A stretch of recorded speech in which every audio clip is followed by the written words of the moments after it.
E para começar aqui, eu acho que já vale a gente pular para o primeiro, vamos dizer assim, desperdício, né? Que é o trabalho parcialmente feito. A gente vai passar pelos 7 aqui no episódio, a gente começa pelo trabalho parcialmente feito. Daí eu queria te perguntar exatamente como é que funciona esse desperdício aí, como é que a gente faz para resolver? Perfeito. Bom, trabalho parcialmente feito, a gente pode entender uma das formas, né? Tem várias, né? Mas uma das formas que a gente pode tentar traduzi-lo é aquele só falta testar, tá pronto, só falta testar, né? Então você vai, começa uma coisa, deixa essa sua tarefa em algum estágio ali de fila, ali de espera e tudo mais, e já se compromete com uma outra tarefa, né? E aí, caso aconteça em um estágio futuro ali de validação, um code review, alguma coisa que necessite uma ação posterior nesse item que você já falou que só faltava testar, você já começa a se enrolar um pouco em ter que alocar tempo, em fazer gestão de tempo para voltar depois a trabalhar nesse item. Mas e aquele outro item que eu já tinha iniciado aqui, como é que fica? Ele também era importante e tudo mais.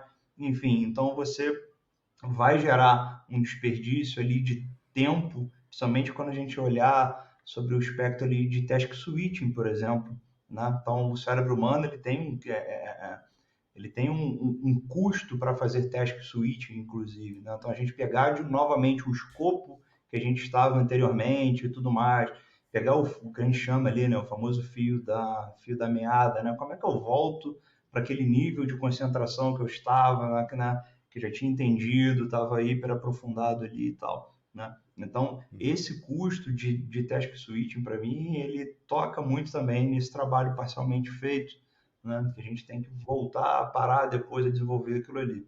E sobre a outra perspectiva também, um trabalho parcialmente feito, né? Penso que a gente não está entregando valor, né? Não estamos a gente está entregando valor parcial. Lembrando que o valor a gente entrega em produção, né? E inclusive o valor é algo importante para a gente ter sempre em mente que toca, né? Porque por isso que eu acho que esse tema é muito relevante para a gente hoje, principalmente.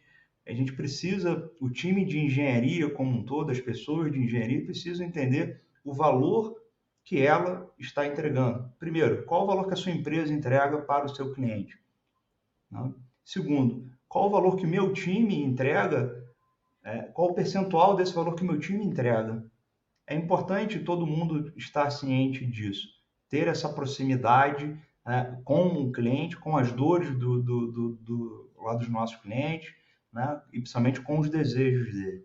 Né? Então, para que a gente consiga entregar de fato o valor. Então, quando a gente está falando aqui de trabalho parcialmente feito, a gente talvez estejamos entregando parcialmente esse valor esperado para o nosso cliente. Não, Uhum. não estamos entregando o valor inteiro ali. E isso toca também um pouquinho do nosso psicológico ali como desenvolvedor. Né? Nós, como seres humanos, a gente tem uma característica muito grande de buscar novidades. Né? Nós queremos estarmos sempre em busca de coisas novas, de estar em contato com coisas novas. Então, a gente, como desenvolvedor, também temos isso arraigado na gente. Então a gente vai tentar sempre buscar novas tarefas do que terminar as tarefas que a gente já começou. Então por isso o trabalho parcialmente feito. A gente começa uma coisa, acabou aquele clímax ali de desafio, de novidade, a gente vai ficar muito tendencioso em buscar uma nova tarefa que tem um novo desafio para a gente, que empolga um pouco mais a gente. Não? Uhum.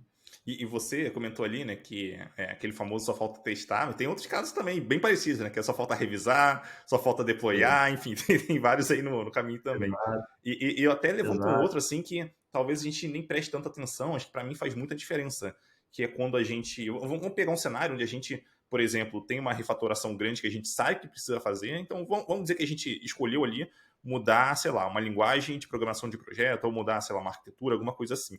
Só que essa normalmente não é uma tarefa, o tipo de tarefa que a gente faz, sei lá, em um dia, em uma semana e terminou. Normalmente a gente leva um certo tempo para fazer isso. Então existe esse período todo. E se a gente, vamos dizer assim, não tiver uma disciplina ali de gestão para conseguir acompanhar e planejar muito bem isso, a chance da gente parar no meio dessa modificação grande é gigante assim, sabe? Então é algo que acaba caindo dentro também do trabalho parcialmente feito. Então a gente mudou somente parte do projeto ali para uma linguagem nova, por exemplo, aí ficou um outro pedaço com uma linguagem antiga, aí fica misturado ali, é aquele negócio meio doido que dá um trabalhão depois para dar manutenção. Então, esse é um outro exemplo aí que também, na minha visão, por onde eu passei, pelo menos, sempre foi muito comum. Não, com certeza, excelente exemplo. Assim, quantas vezes a gente já não vimos por aí branches de iniciativas que foram iniciadas e que ficaram lá e morreram. Não, mas deixa aí, um dia a gente volta e tal, né? E eu acho que isso toca, inclusive, um papo rápido que a gente teve um tempo atrás aqui, né, sobre curvas J, né? Então, tipo, vamos pensar de fato grande, né? Então, de fato, o que a gente deseja fazer? É uma grande iniciativa, sim, é esse benefício que a gente vai ter, mas como a gente quebra ela em pequenas etapas, em pequenos entregáveis, exatamente para evitar esse choque, esse, esse tempo demais esperando até que venha um novo resultado e que pode acabar originando um trabalho parcialmente feito, né? Uma branch, uma grande iniciativa, às vezes legal, pode perder o capital político ou perder a sua importância, dado o tempo que vai ser investido ali de longo prazo. Então, quebra sempre em pequenas coisinhas, né?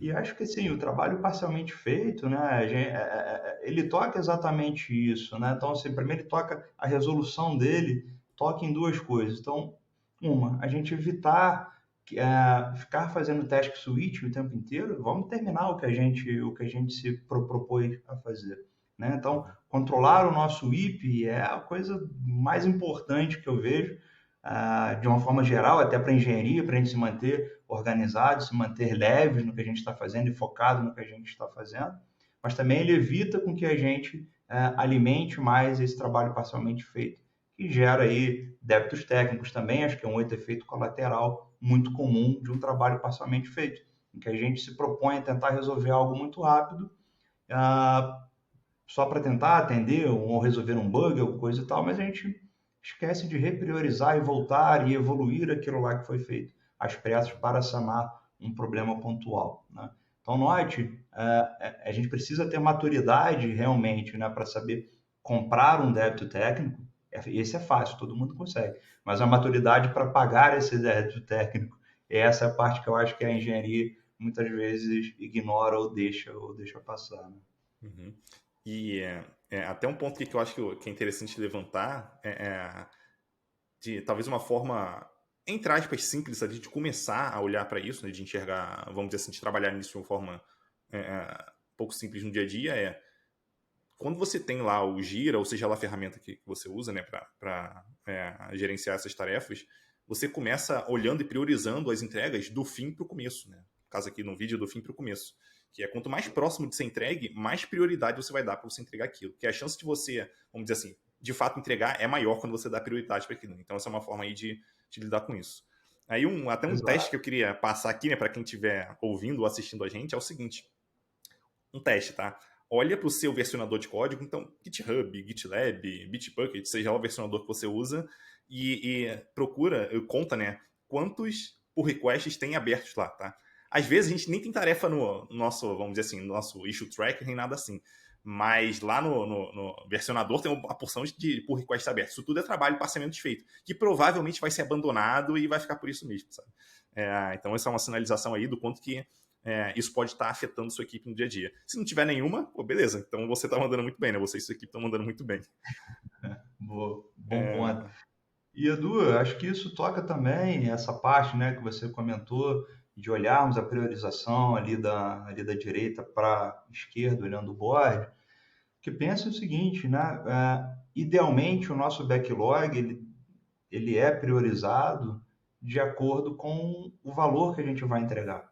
Então, imagina que as primeiras tarefas que a gente tem priorizado ali no nosso backlog, geralmente são as tarefas que têm mais valor do que as outras que estão ali por baixo dela. Então, logo, e tende também as primeiras tarefas a estarem em um estágio um pouco mais avançado no nosso board. Então, logo, entregar esse valor mais crítico, de maior peso, é importante para a gente. Né? E aí, eu acho que o time inteiro tem que conspirar, inclusive, para o que eu preciso fazer para que essa tarefa que está mais à direita aqui do board, para que ela chegue em produção. Óbvio que a gente tem o owner dessa task, mas que todo o time tem interesse em entregar esse valor, né? Eu acho que toca um dos pilares do Lean também, né? Ali da formação de times, de team building, de espírito de cooperação, de respeito a pessoas, etc. E tal. Uhum.